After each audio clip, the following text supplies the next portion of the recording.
Welcome to our brand new series, Anatomy Dissected by Complete Anatomy. We'll start this series by looking at the cranial nerves. So let's start with cranial nerve 1, the olfactory nerve. In this video, we'll first explore the function of the olfactory nerve, examine the tissues it innervates and its pathway to the brain. We'll finish off by looking at some of the important clinical points. Cranial nerve 1 is responsible for perceiving odours that enter the nasal cavity. Along the superior surface of the nasal cavity is the olfactory epithelium, a specialised tissue for perceiving smell. The olfactory bulb sits on top of the nasal cavity and has projections to the nasal epithelium below, which pick up different scented smells that enter via the nostrils, or indeed the mouth. In a process called retronasal olfaction, odorous molecules travel from the mouth via the nasopharynx to the nasal cavity, contributing to our sense of taste. The path that information takes from the nose to the brain is pretty straightforward, so it's a good cranial nerve to start with.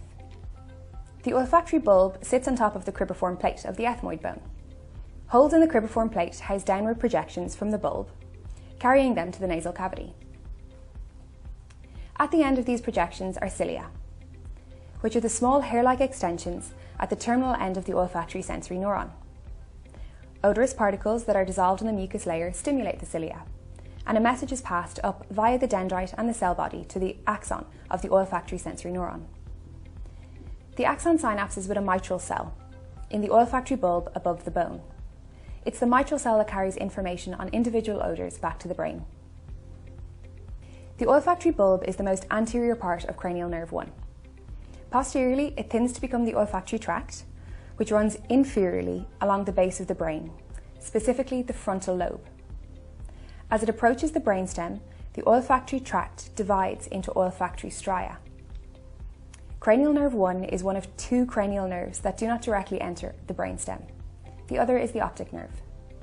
Instead, it communicates directly with the uncus, where information enters the olfactory cortex. The olfactory cortex has connections to many other areas, allowing it to decipher different smells, and it combines this information with other sensory inputs to execute a motor response.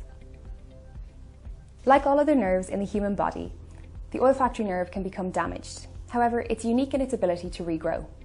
Traumatic injury of the olfactory nerves can be caused by a coup contre coup injury, where the brain moves forward and backward within the neurocranium due to rapid deceleration. For example, falling and hitting your head on the floor. The olfactory tract is stretched and torn due to movement of the brain. However, by far the most common cause of damage to the olfactory system is a viral infection of the respiratory tract, the common cold or influenza. Regardless of the cause, symptoms of damage to the olfactory system are hyposmia, a reduced ability to smell, or anosmia, an inability to smell at all. Hopefully now you have a better understanding of cranial nerve 1. At this point, you should be able to identify the olfactory nerve and discuss its course. You should be able to discuss the nerves that make up this pathway and the function of the olfactory system, as well as understand how injury might occur to this nerve. So that's it. If you're looking for more info on the cranial nerve, stay tuned for the rest of the series. For top-class anatomy content, like and subscribe to our channel.